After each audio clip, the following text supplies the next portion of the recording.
1,200 per pax. Mga ship and wrecks tayo this time. Snorkeling activities too, but if you're not a big fan of diving and shipwrecks, remnants, so skip nyo na lang to guys. Isang beach lang ang meron dito sa tour na to. It's going to be a 1-hour boat ride going to the first destination because we will be having only 4, so it goes to show na medyo malalayo yung destinations niya compared to sa ginawa natin kahapon.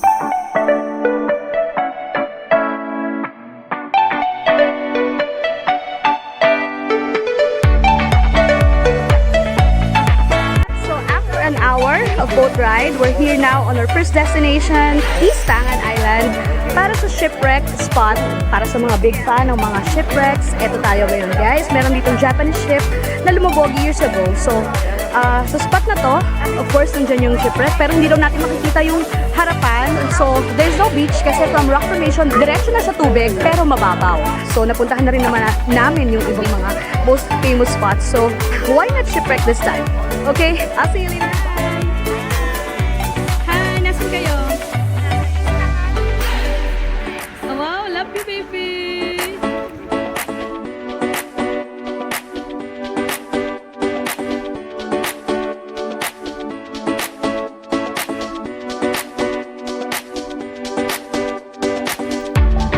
Coron Bay is one of the world's most famous scuba diving sites due to the well-preserved fleet of World War II Japanese ships just below the water. The area offers diving and snorkeling spots for all skill levels, including advanced dives and shallow areas for snorkeling.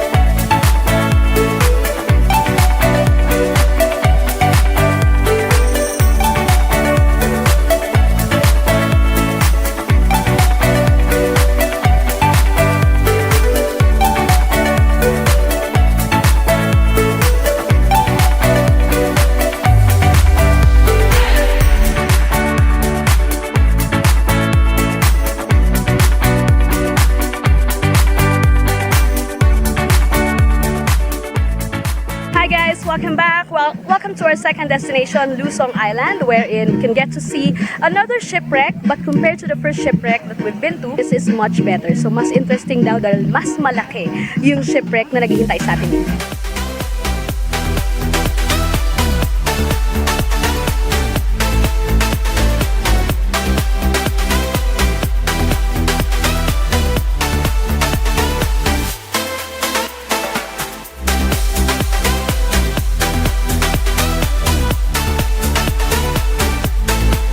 The shipwrecks of Coron Bay are part of a series of impressive wreck sites for diving and snorkeling.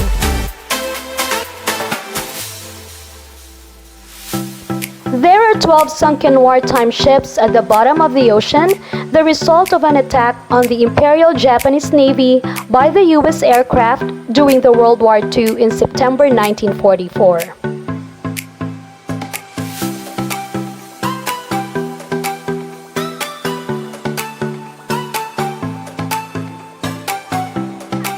Welcome back! So we're here now in Paz Island as our third destination for this shipwreck island hopping island tours. We'll be having our lunch, a buffet lunch. So marami dito mga interesting areas, so we can go swimming, we can go sunbathing, and we can go in the middle of the forest. Okay? So I'll see you later! Private island, meron tayong entrance pass. So this is very interesting. Hindi na siya sakop ng Coron. Sakop na siya ng Pulyon Island. That's the cool app. So anyway guys, we'll be having our lunch. I'll give you an update later.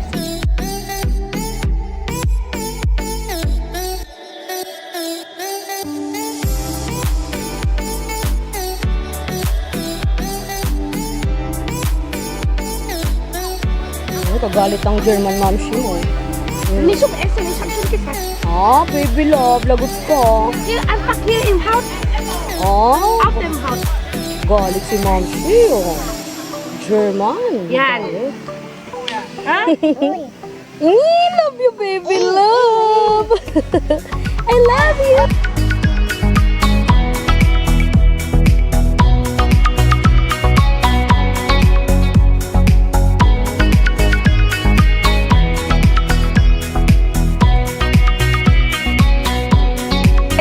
Welcome back. So we just had our lunch And medyo, di kami ganun nakontento dun sa lunch.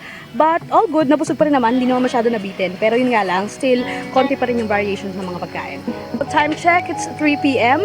And now, we're going to do a quick tour dito sa island. Explore natin to ng very, very light. Okay? So, maliit na island lang siya sa nakikita ko. Parang medyo resort type siya. Kasi merong mga cabanas, merong mga nipa hut, na nagkalat sa paligid. Although hindi masyadong marami, may mga kwarto kasi may nakita tayo ng mga sinampay na mga bed sheets. Alright? Okay, so sa banda rito meron tayong mangrove. Very interesting kasi malilim. Ang ganda, ang rustic ng dating. Guys, ayan oh. Diba? Medyo El Nido looking. So, medyo mababaw dito.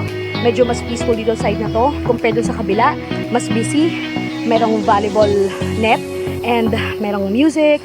Merong lifeguard. This side, perfect din for swimming, kaya lang medyo mas mababaw siya. Lakad-lakad lang tayo, explore natin itong island. Okay, see you later. Bye!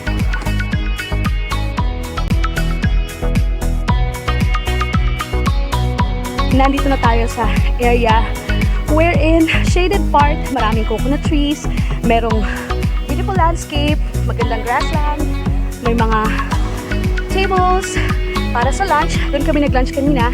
And then, meron tayo dito mga nipa hut. There you go, guys. Ayun siya. Very interesting. Kamukha rin siya ng Malcapuya and ng Banana Island. Ito yung sinasabi kong mas malawak na beach side. Mas malalim ng konti. Perfect for swimming. Okay, we'll check it out.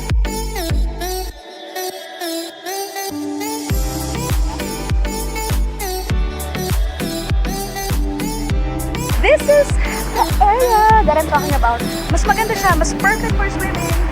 Oh, diba? So, buwis camera to, guys. Look at that. I'll give you a 360-degree turn. There you go. Guys, paradise. Look at the side. Oh, diba? Ang linaw. Ang ganda ng tubig. I'll see you later. Bye.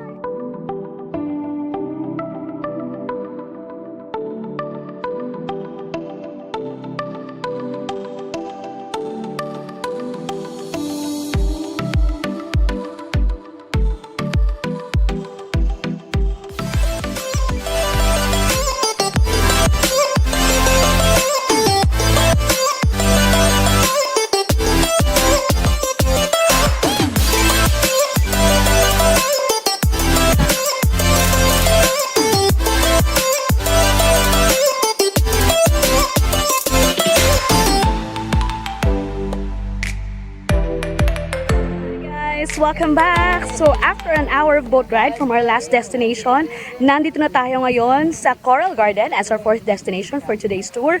And as you can see, there's nothing really special about the place. I mean, how it looked like. It looked normal to me, but until you get into the waters, you'll get to see the more coral reef or coral garden.